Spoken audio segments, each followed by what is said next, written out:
Hello and welcome to Mythic Mind, where we pursue wisdom on the paths between primary and secondary worlds. I'm Dr. Andrew Snyder, and I'm glad that you're here.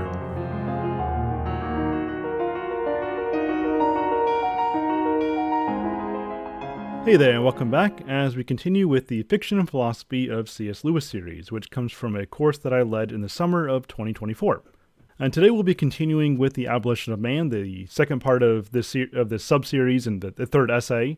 But before we get to that, I want to run something by you. So a couple episodes back, in episode 110, I provided some commentary on current events by means of C.S. Lewis, specifically the Abolition of Man. And that received a lot of very positive feedback, a lot of high interactions, high downloads. And as I was preparing for that episode, I had a thought that I posted this on Twitter. I've said something about it on Patreon. I was thinking that I could run a current events show in which I discuss current news and current trends tied to a particular C.S. Lewis text. And so maybe I take an essay, take a story, take a nonfiction book, and I approach a particular news story through that lens. And so this is a way of taking the moving news cycle and not just engaging in the typical political punditry, even though we'll surely be touching on the political, but we'll be taking the moving news cycle and tying it to the more stable realities of literature, of philosophy, and of theology that C.S. Lewis provides us with. I really think that this could be a valuable contribution to the current events, to the news commentary space. And so if you appreciate that episode, if you see the potential here, then I welcome you to support me over on Patreon. I've decided that I definitely want to make this show the fourth Mythic Mind podcast. But at this point, I'm really hitting capacity, so I'm going to need some more support before I can make that happen. And so I've decided I'm going to give the show the green light once we hit 100 patrons. And as I record this, we're currently at 79, and so we're not that far off. So if you want to see this happen sooner rather than later, and you're not already a patron, then head over to patreon.com/mythicmind, become a patron. Your support would help me move closer toward that goal. But for now, let's go ahead and get into the second part of the Abolition of Man.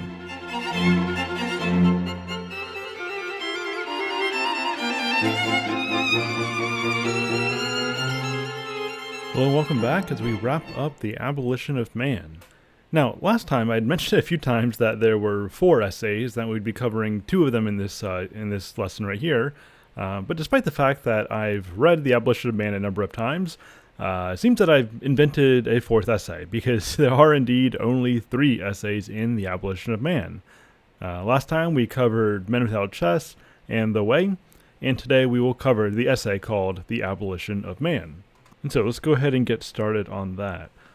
So in the first 2 essays, he talks about this philosophy that's put out by the Green Book, as he calls it. And really it's this philosophy that was very prominent in his day. It's very prominent in our day as well. This idea that there is no real such thing as values, that we never really can talk about objective beauty. We can never talk about the responses we ought to have to nature, to art, to anything at all.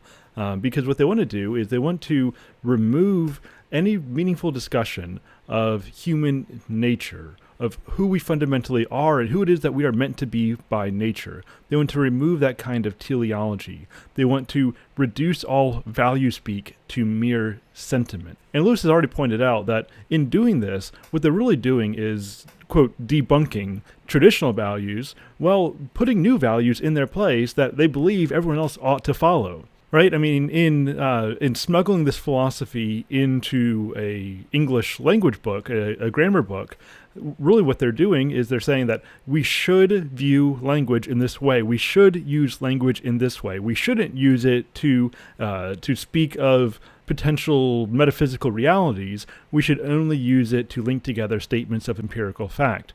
But in telling us what we should do and how we should be using language, they're not just strictly giving us a grammar. What they're doing is they're imposing a certain set of values on us while at the same time undermining the very foundation of value at all. And so what we get out of this is a population that doesn't even recognize the philosophical controversies at play, because their very use of language is already shaped by the conclusions that they don't know that they have made. And in this essay, The Abolition of Man, Lewis is going to continue to talk about the consequences of this kind of philosophy. This philosophy that has shed itself of so-called traditional values, and most importantly, has attempted to shed itself from natural law, or as he calls it throughout this book, the Tao. And this is the set of values that we should have and that we would have and would understand if we were using reason appropriately, and if that reason were then directing our pursuit of virtue. And what Lewis is giving us here is a very classical way of thinking. If you read Aristotle, you read the Nicomachean Ethics, Aristotle is going to say, on one hand, we are the rational animal. That one thing that separates us from the other animals of nature is that we can use reason. We don't just live by instinct, but we're able to consider potential realities, and then we're able to evaluate those potential realities in order to determine the best course of action. And once we start talking about the best course of action, that actions, those set of actions that should be valued above others, well, now we're in the realm of ethics. Because we are the rational animal, we are also the moral animal. We are the ethical animal.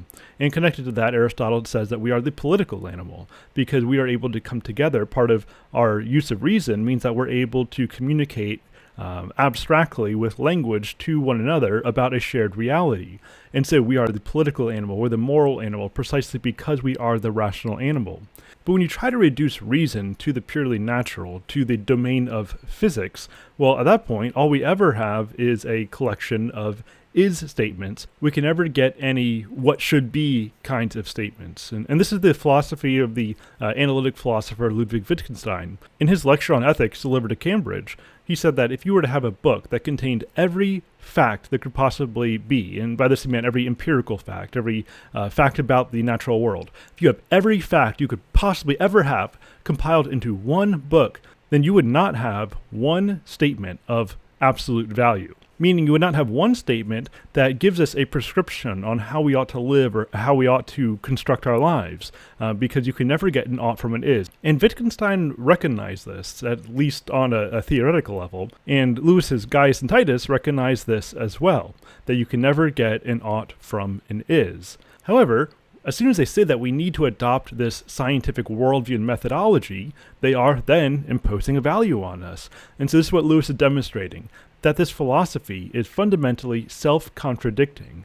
And because it is a contradiction at its very core, anything that it does is going to be unreasonable. It's going to be irrational. And what that means is it's not subject to the demands of reason. And that also means it is not subject to the demands of virtue. It is not subject to any kind of demands that human nature might impose on us, because there is no human nature. And I've frequently referenced this, but I think it's so poignant when the Oyarsa of Mars is talking to Weston, and Weston keeps talking about the progress of man, and he's doing all these things for man. And Oyarsa says, what do you even mean by man? And Weston is unable to actually engage with that question. He just says, I'm not here to deal with metaphysics, I'm not here to chop logic. And that's because his philosophy, as much as it is built around, at least rhetorically, this idea of empowering man, doesn't actually make a place for man in his category. All he has is particular men. And that's going to be a major theme here in the first part of this essay. So let's go ahead and get into it. Lewis says, let us consider three typical examples of progress: the aeroplane, the wireless, and the contraceptive. In a civilized community, in peacetime, anyone who can pay for them may use these things, but it cannot strictly be said that when he does so, he is exercising his own proper or individual power over nature. If I pay you to carry me, I am not therefore myself a strong man. Any or all of the three things I have mentioned can be withheld from some men by other men, by those who sell, or those who allow the sale, or those who own the sources of production, or those who make the goods. What we call man's power is, in reality, a power possessed by some men, which they may or may not allow other men to profit by. Now, obviously, a great number of technological advantages have come through the advancement of science. And he's going to go on to say that his objective is not to fundamentally undermine science and all of its works. He's not even out to say whether or not these things that he's just mentioned are good for man, are good for society, good for men in general. He's simply pointing out the fact that one thing that it does do is it gives a group of men power over other men. every piece of technology put into our hands by someone else might give us some new abilities, but it makes us more at the whims of those who are able to produce, those who are able to sell, those who allow the sale, such as the government. And so every time we become more reliant on things that are not ours by nature, we cede away some degree of our power. And Boethius makes this point a lot, that we become weaker when we mistake external goods for internal goods, because external goods will always be just that. They will never be ours by nature. They may be ours by fortune, but they will never be ours by nature. And the more dependent that we become on external goods, especially external goods that are produced and maintained by somebody else, usually by a relatively small group of people, the less power we have, the less freedom we have, the more we are at whims of our societal betters. And so whenever these intellectuals or these progressive innovators talk about empowering man, really what they're doing is, they might give us some new gadgets, they might give us some new abilities, but they're actually empowering themselves, or they're empowering a small group of people over the masses. They're not empowering man as such. Again, as regards the powers manifested in the aeroplane or the wireless, man is as much the patient or subject as the possessor, since he is the target both for bombs and for propaganda. And as regards contraceptives, there's a paradoxical negative sense in which all possible future generations are the patient or subjects of a power wielded by those already alive. By contraception simply, they are denied existence. By contraception used as a means of selective breeding, they are, without their concurring voice, made to be what one generation, for its reasons, may choose to prefer. From this point of view, what we call man's power over nature turns out to be the power exercised by some men over men with nature as its instrument. So now he's starting to do something really important here. Not only are we increasingly at the whims of this small group of people who are at the top of Apple, or your Elon Musk, or your politicians, or whatever. Not only are we increasingly at the whims of those who are currently in power, but people also exercise power across time. The decisions that we make are going to impact future generations.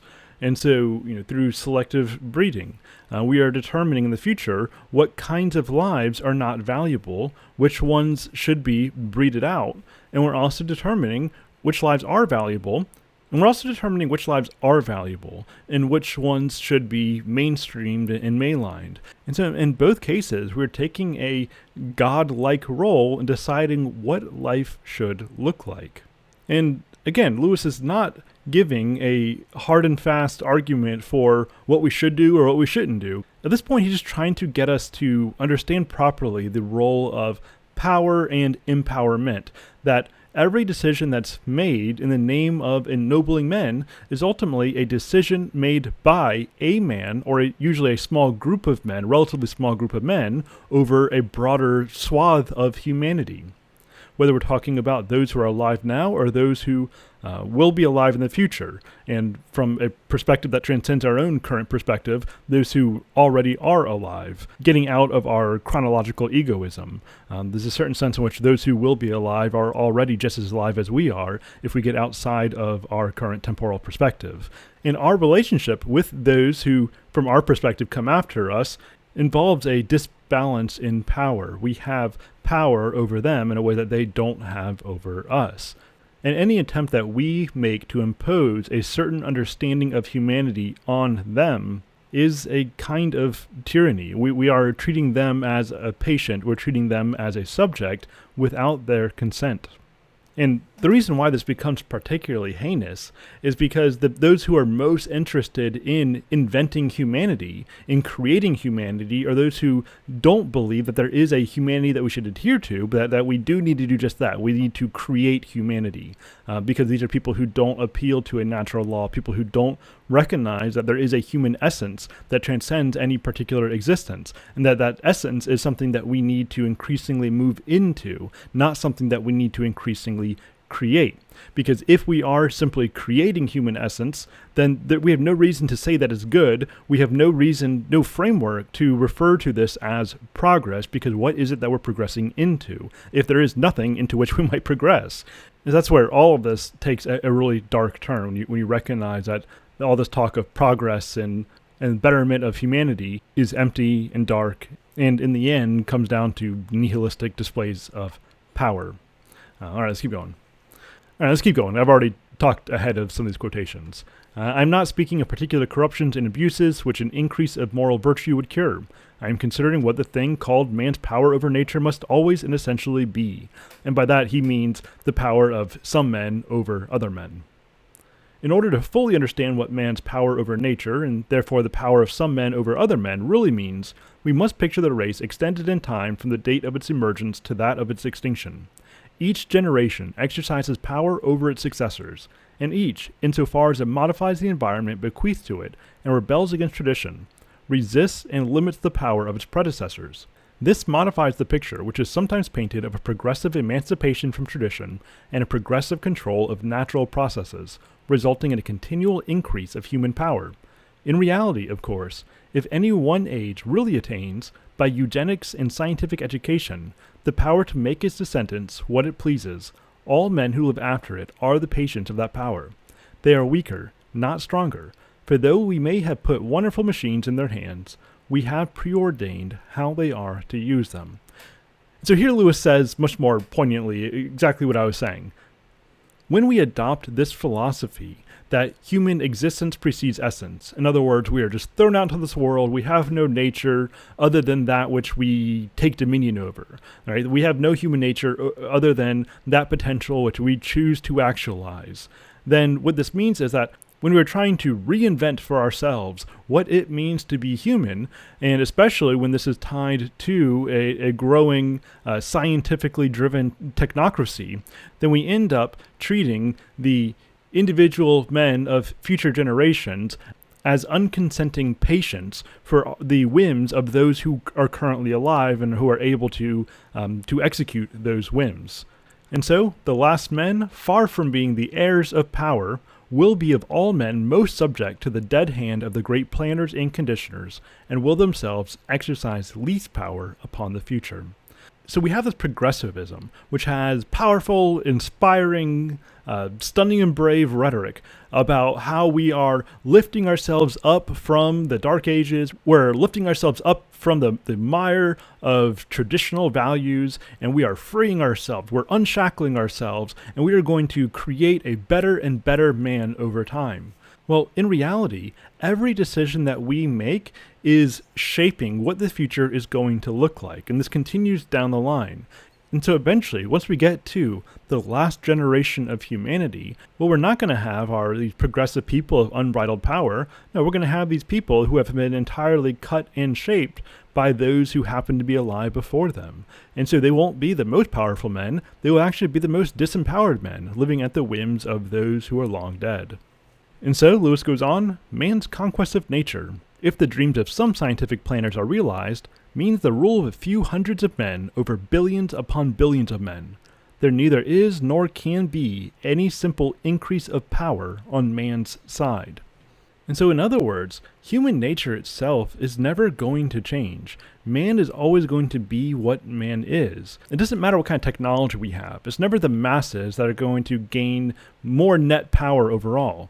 The more that we are empowered by technology, the more that we are empowered by science, well, the more that we are giving ourselves over to external goods that are at the whims of our societal superiors, the more that we are giving ourselves over to politicians, the more that we're giving ourselves over to tech companies, the more that we're giving ourselves over toward those who may or more likely may not have our best interests at heart.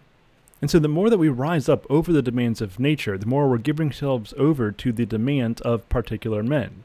This is why in That Hideous Strength, when Mark is talking to Philostrato shortly before he meets with the head, Mark seems to think that the NICE is trying to achieve immortality for everyone. And Philostrato says, no, not at all. They're trying to perfect immortality for a small group of men and ultimately for one man. That is what they are pursuing. And in that, Lewis is giving us what he's talking about here in the Abolition of Man, that the conquest of nature is carried about by a conqueror, and man in the abstract cannot conquer, only particular men can conquer. And so what we're going to have is a tyranny or an oligarchy, a technocracy that has control over everybody else.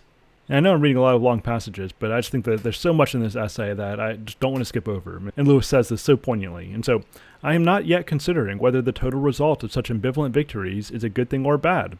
I am only making clear what man's conquest of nature really means, and especially that final stage in the conquest, which, perhaps, is not far off.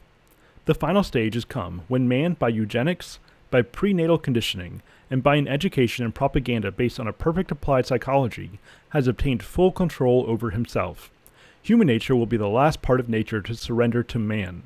The battle will then be won. We shall have taken the thread of life out of the hand of Clotho, and be henceforth free to make our species whatever we wish to be. The battle will indeed be won, but who precisely will have won it? And again, this is just continuing that same idea that whenever we talk about our conquest of nature, transcending our nature, the question is, what is it that we're transcending into? And there's nothing firm there. To move away from nature without having a broader metaphysical context for nature is to move into nothingness, because these naturalists don't have anywhere else to go. And so when we transcend nature from this perspective, there's nothing to determine whether or not we've gone in a positive direction. And so the more that we do this, the more that we gain victory over nature, the more foggy things become, because again, we're moving into a territory that doesn't exist. This is why in That Hideous Strength, Bellbury is just consumed in this fog, both metaphorically and for a time literally, that everything is just so uncertain. Every time Mark tries to get anything out of Wither, he just waxes eloquently, but nothing is actually said. Mark never knows what his place is. For the longest time, he doesn't really know what he's supposed to be doing. Nothing is clear. And this is because they're moving away from nature into the void. Whereas over at St. Anne's, there is remarkable clarity. In every conversation that Jane has, she gains a greater understanding of herself, of her responsibility, of what it is that she should be doing in life. She is increasingly gaining clarity. She is stepping out of the fog. And that's because she also is starting to transcend nature, but she's transcending nature into something even more certain, something even more stable. As Lewis says in The Great Divorce, heaven is what remains when everything else is shaken, and she is increasingly gaining a relationship with this heavenly stable reality through the company and the influence of St. Anne's. And so she's rising up toward reason and virtue themselves, as opposed to Mark, who is descending. He is moving further and further away into unthinking nature, all the while trying to transcend and conquer nature. Remember that Mark is pursuing the inner circle. And remember, the innermost circle on a physical, or maybe superficial is a better way of saying that. The inner level on a superficial understanding of the medieval cosmos is hell. Because remember, Earth is at the center, and then hell is at the center of the Earth.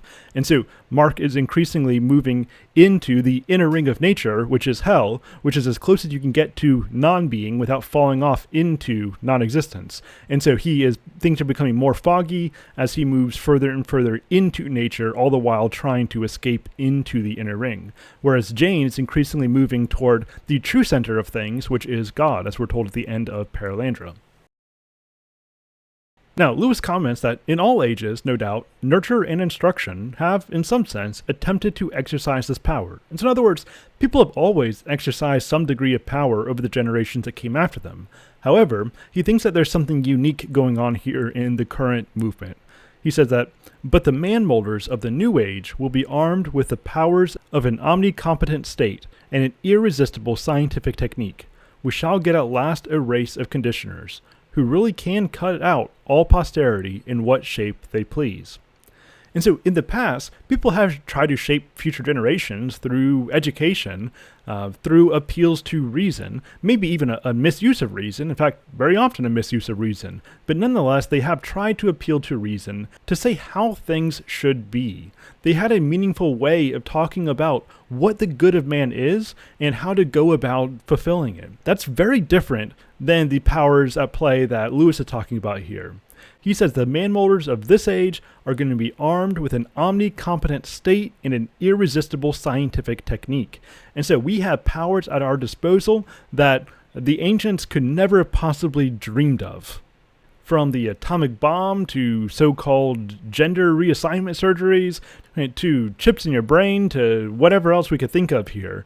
The power of the scientific technique combined with an omnicompetent state, creates a force that we have never really had before in the history of man. And so as much as I try not to make too much of the time that we happen to be living in, we do need to recognize that some things are different in our current era that were not the case in the past. And so I think that Lewis is onto something when he says that the man molders of this new age are different than those who have come before us.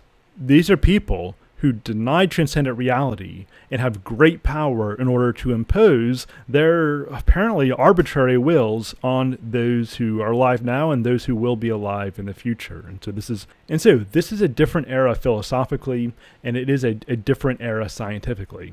And so the conditioners then are to choose what kind of artificial Tao they will, for their own good reasons, produce in the human race. They are the motivators, the creators of motives. But how are they going to be motivated themselves?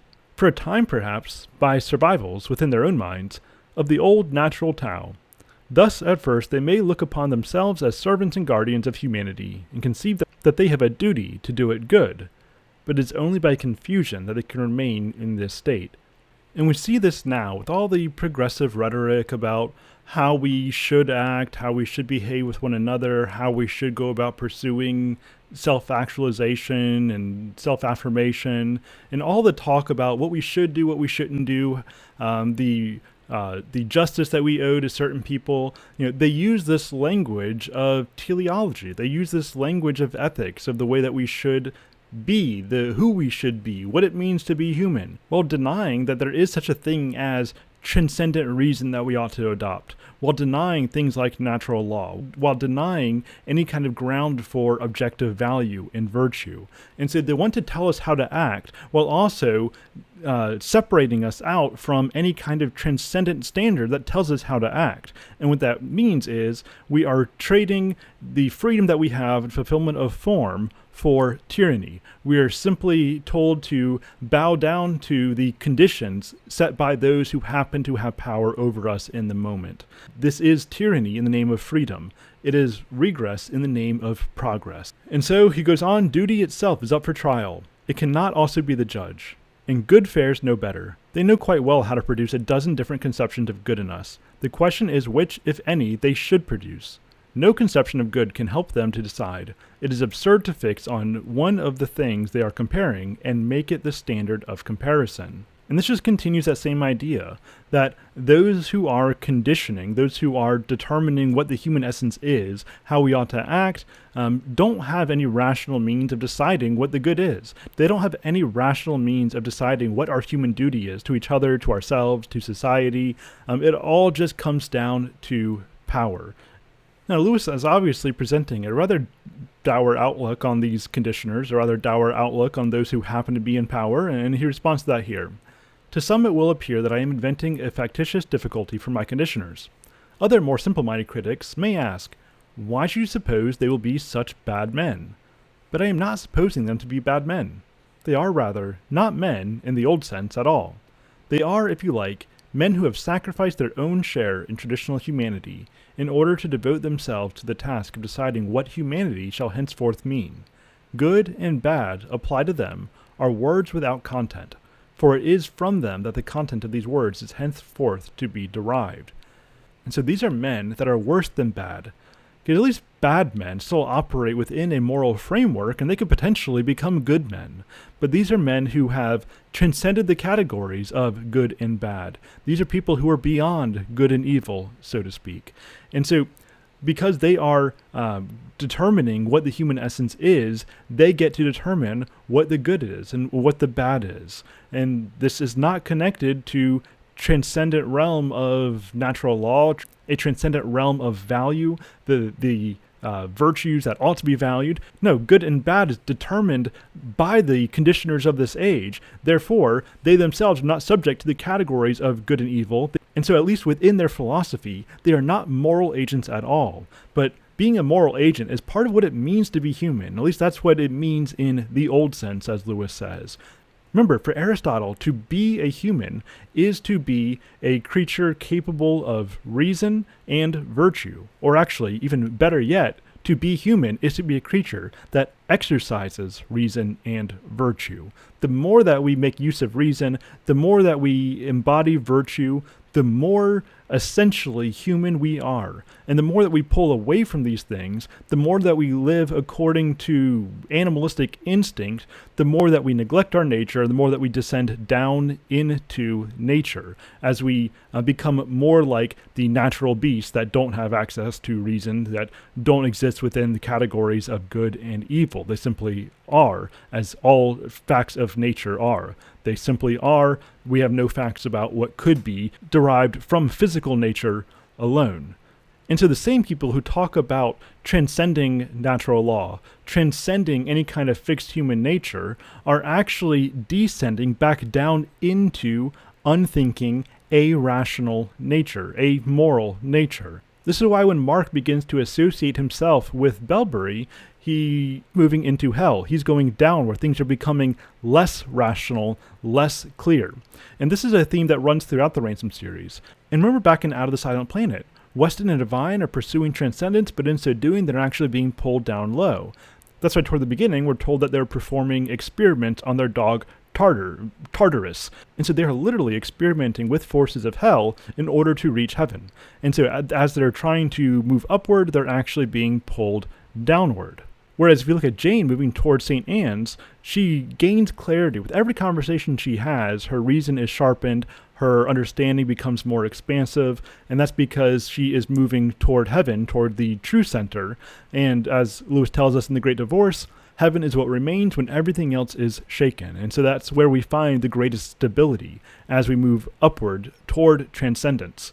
And as we move upward toward transcendence, the immanent world in which we find ourselves, the realm of nature, actually gains more grounding and more stability. In other words, we come to discover anew the humanity that has been with us all along. And that's why when Mark is running around Edgestowe looking for Jane and he runs into Dimple, Dimple offers to help him leave the NICE, and he says that I'm inviting you back into the human family. Because when we lose the transcendent in which humanity is found, well, we actually lose our actualized participation in the human family. Because if there are no transcendent realities, if all we have are particulars, then we don't have anything that holds us in common. And so the idea of humanity falls apart. You only have humanity if you have a transcendent realm to anchor it in or to find it in. And along this line, Lewis continues, however far they go back or down, they can find no ground to stand on. Every motive they try to act on becomes at once petitio. It is not that they are bad men. They are not men at all. Stepping outside the Tao, they have stepped into the void. Nor are their subjects necessarily unhappy men. They are not men at all. They are artifacts. Man's final conquest has proved to be the abolition of man. And this reminds me of Lucy's question from Prince Caspian. And we'll talk about this more when we get to Prince Caspian, but she asks, wouldn't it be dreadful if someday, in our own world, at home, men started going wild inside, like the animals here, and still look like men, so that you'd never know which were which?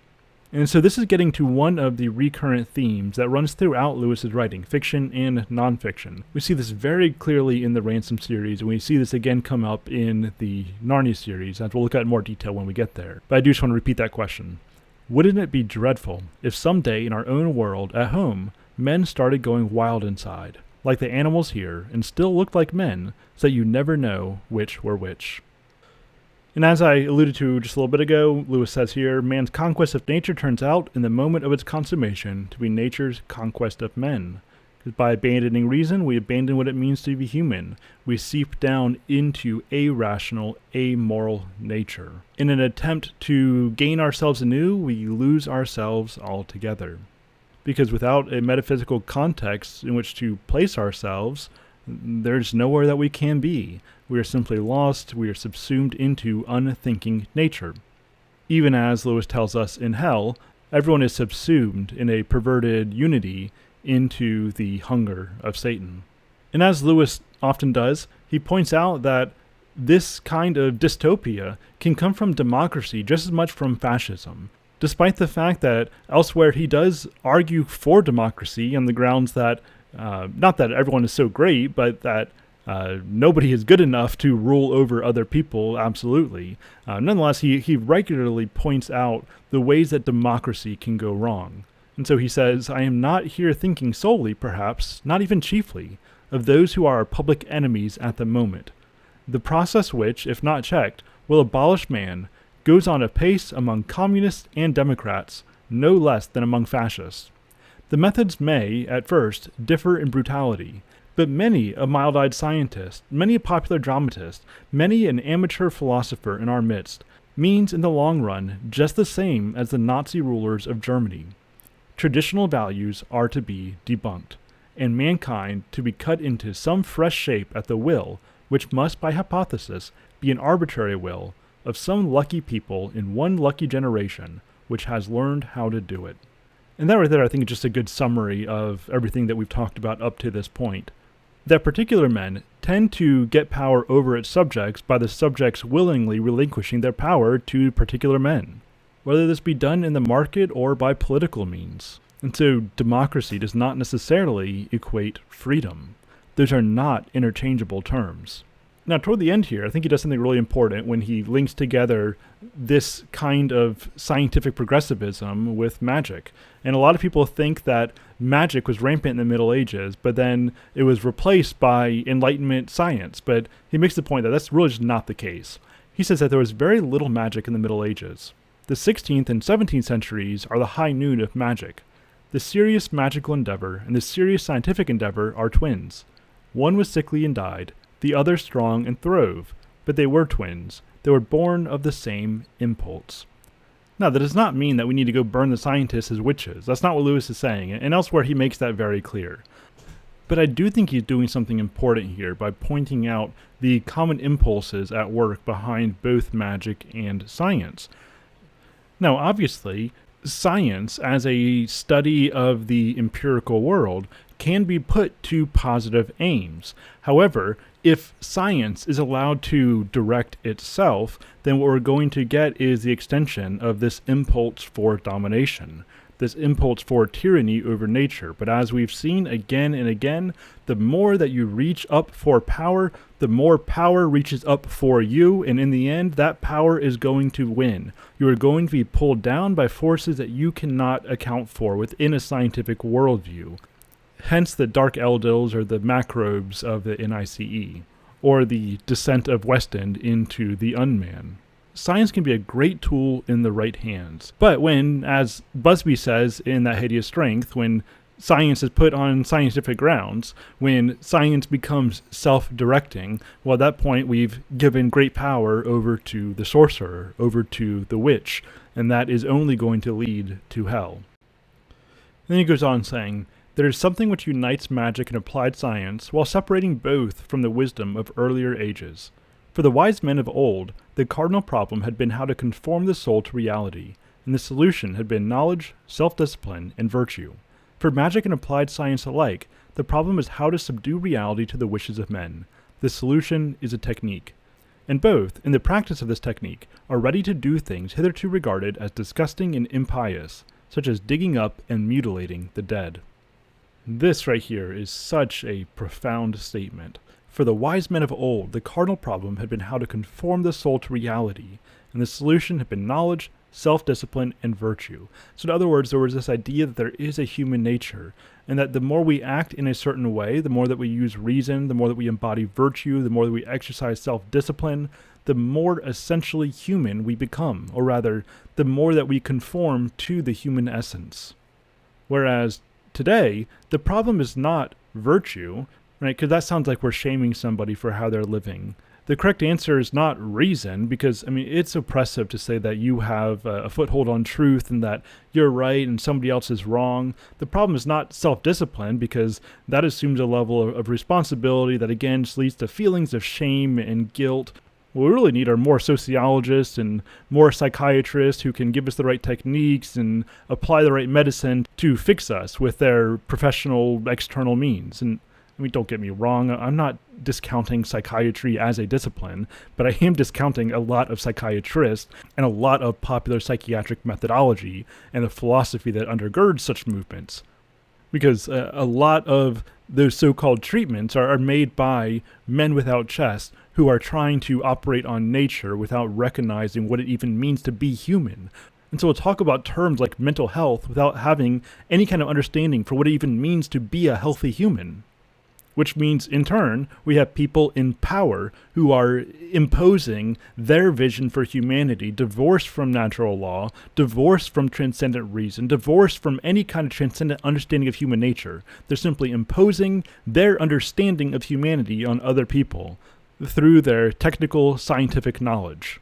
And oftentimes, this involves doing things hitherto regarded as disgusting and impious.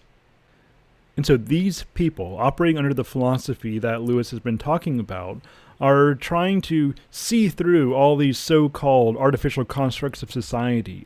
They're trying to see through these supposedly oppressive constructions of traditional values and morality. They're trying to see through all of this to just see things as they really are through their scientific empiricism. But as Lewis concludes this essay, but you cannot go on explaining away forever. You will find that you have explained explanation itself away. You cannot go on seeing through things forever. The whole point of seeing through something is to see something through it. It is good that the window should be transparent, because the street or garden beyond it is opaque. How if you saw through the garden too? It is no use trying to see through first principles. If you see through everything, then everything is transparent. But a wholly transparent world is an invisible world. To see through all things is the same as not to see. And so we have to have first principles. If we're going to use reason to determine the course of action that we should take, or to go back to the beginning, if we're going to use reason to determine even how language should be used, then we have to begin by assuming that there is such a thing as reason, that there is such a thing as a right way of thinking, and by extension, that there are many wrong ways of thinking. But if we aren't able to grant that, then our whole project falls apart into absurdity. And once we enter into the realm of absurdity, then we are beyond the realm of good and evil, we're beyond the realm of right and wrong. All we have is power enacted on those without power.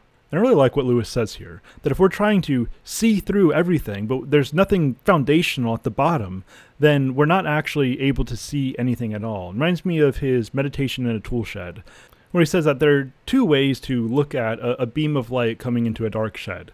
On one hand, you can look along the beam. At that point, you're not really looking at the beam at all. You're rather seeing that which the beam illuminates. And so you look through this beam of light in a tool shed. You're looking through the hole in the roof, and you're able to see some trees, and further up you see clouds, and eventually you may even see the sun itself. And so you're not at all actually looking at the beam of light. You're experiencing the beam of light. And in experiencing the beam of light, you're experiencing something real about the light. And then he says that the modern way of looking at things is not to look along the beam, but rather to look at the beam. And so you don't want to get personally invested. You don't want to experience the beam. You want to study it objectively, which means removing yourself from it. Just as the modern philosopher-scientists might try to remove themselves from humanity in order to look upon it, as if that would somehow give them more objective, more real, more true knowledge. And so the person studying the beam is said to have more true, more accurate knowledge than the person who is simply experiencing the beam of light.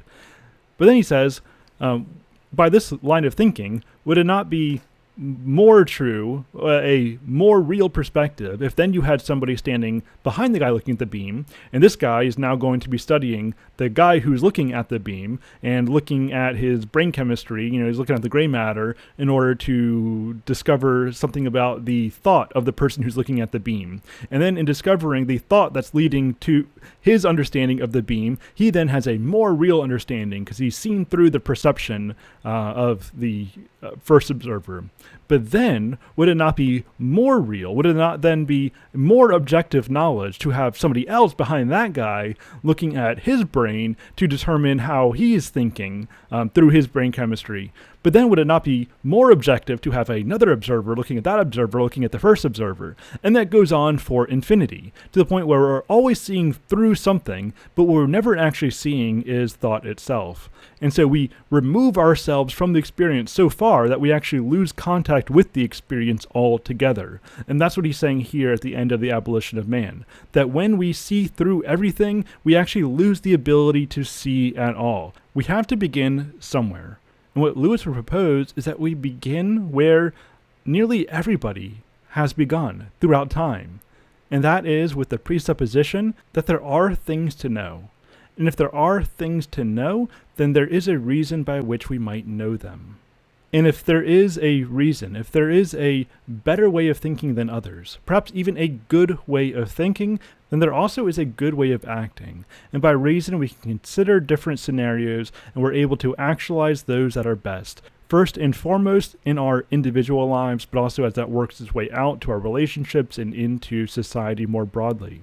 In summary, the modern man needs to heed the invitation of Dimble and re-enter the human family. And that's it for now. Next time we will finish up That Hideous Strength. Until then, Godspeed.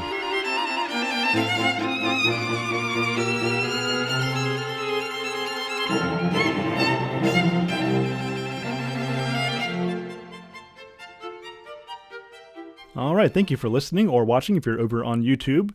As a reminder, I do appreciate your support over on Patreon. If you want to make that fourth show happen sooner rather than later, if you want to just generally support my work, or if you want to get access to all the Mythic Mind podcasts delivered into a single feed, usually early and always ad-free, then become a patron over at patreon.com/mythicmind. Also, the next course is starting up next month on the Elder Scrolls and philosophy. If you didn't catch the course introduction, then check your feed for what should have been the last episode here. And to enroll in that course, you can either purchase the course outright through the Patreon shop or become a Tier 3 patron or higher, and that will give you access to the course. And before we go, I do want to thank all of my patrons, all 79 of them, and by name, all Tier 3 patrons and higher. So many thanks to Mark, William, Paul, Clinton, Jamie, Aaron, Christopher, Justin, Aaron, Chaz, Evie, Kyle, Tyler, Chase, David, Amanda, Justin, Roger, Jack, Ross, Don, Adam, Kit, and Andrew. All of you really just help me to keep going further up and further in with all the various things that Mythic Mind is doing. And if you don't want to become a patron at this time, then I just appreciate your support. Leave me a positive review, share this around, and make sure you're also subbed to Mythic Mind games and Mythic Mind movies and shows.